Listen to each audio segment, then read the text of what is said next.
This week's Torah reading is called Bamidbar, and it gives a beginning to the fourth book of the Torah, which is also called Bamidbar, in the desert. That's what it means, Bamidbar. But the truth is that in English, Spanish, and so on, the name of the fourth book of the Torah is Numbers. Why Numbers? Because the truth is that throughout this whole book, which talks mainly about the travelings of the Jewish people through the desert, and all the stories that happen over there and so on, talks a lot about numbers. This parsha has a census, numbers of Jewish people. Next parsha, Parshas Nasoi, Parshas Pinchas also, all kinds of numbers that go throughout the Jewish people in the desert. That's why it's called the Book of Numbers. Now, there's a famous question regarding this particular thing. God sends Moshe Rabbeinu and Aaron HaKohen, his brother, to count the Jewish people a number of times in the Book of Numbers. The question is, why? God knows everything. Why does he need somebody to count the Jewish people? What's the purpose? Now, there's a famous answer regarding this question written by one of our biggest sages of all times. He was called Rabbi Shaya Horowitz. He lived in Prague, in Europe, and then he moved to Eretz Israel. He's buried in Tveria. He wrote a book called Shnei Luchos HaBris, the two tablets of the covenant. It's a very interesting book that mixes all kinds of knowledge and Kabbalah and the laws and so on, mysticism and so on. He brings this following answer. But in order to understand the answer, first we have to understand a very deep concept in halacha, in Jewish law. And the idea in Hebrew is called davar shebeminyan eine batel. A thing that is countable is not nullified. What does that mean? Suppose we have, I'm trying to explain this, it's a very long thing, very short. So the idea is like this. Suppose we have something that you can have benefit from. Suppose you can eat it. And it gets mixed with something you cannot eat. You cannot have benefit from. The question is, now that they are mixed, the good thing and the bad thing, so to speak, can you actually take benefit of the whole mixture or not? Maybe you have to throw it away, or maybe you have to sell it to somebody else. You cannot consume it, and so on. So there's a concept called bitul. Bitul means nullification. Given certain conditions, what products actually got mixed, in which circumstances they got mixed, what happened exactly, and so on.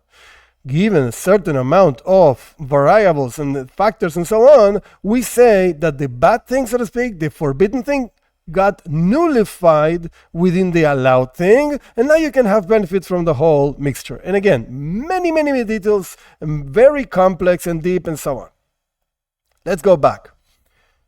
All of these nullification things function under conditions, but, for instance, in Hebrew, a davar shebeminyan, something that is sold in a unique, one-by-one unit, eine batel, does not get nullified. Why?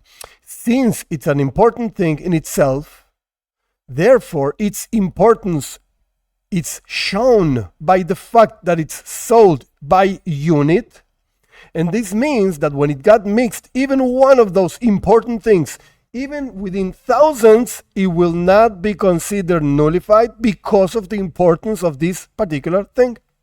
That's davar shebeminyan, something that is sold by unit, and a batel does not get nullified. This is the halachic concept. Now, the genius of Rabbi Shaya Horowitz, the author of the Shalom, is to take this halachic concept, this law, Jewish law concept that has nothing to do with lessons and teachings and so on, and apply it to the service of God.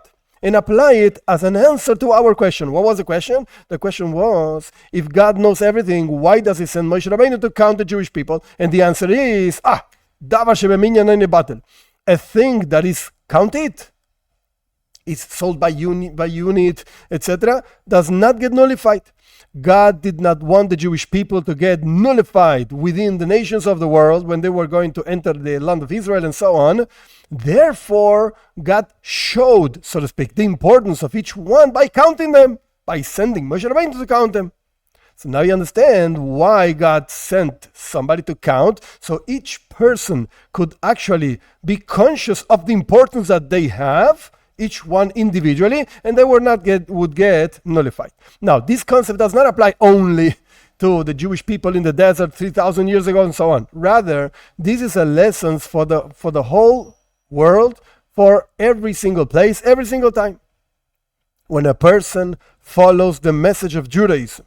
For Jews, 613 mitzvahs, commandments, and for non-Jews, 7 commandments and all the ramifications. When a person has a fast, he's really tied to this one God with all the messages that he has for us, for each one of us. When a person has these values and feels that God chose this person, because actually you know these concepts, you know these ideas, that means that God showed you from thousands and thousands and millions of people that do not know this message. God chose you. Therefore, you are important to carry his message and to spread it out throughout the world. When a person feels the importance of being chosen by God, then even if he, she, whatever, lives in a place full of other kinds of values, other kinds of people that do not follow this message, is not going to be nullified.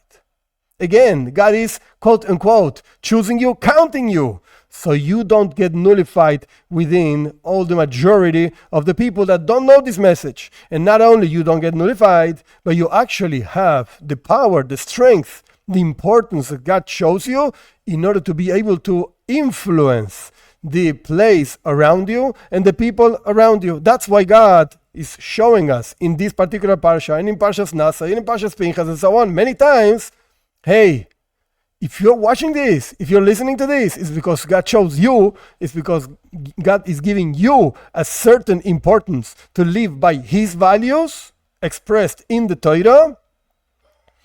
And then, don't worry. Even if you live in a terrible place, you're not going to get nullified, and the other way around. You will end up influencing everything else around you.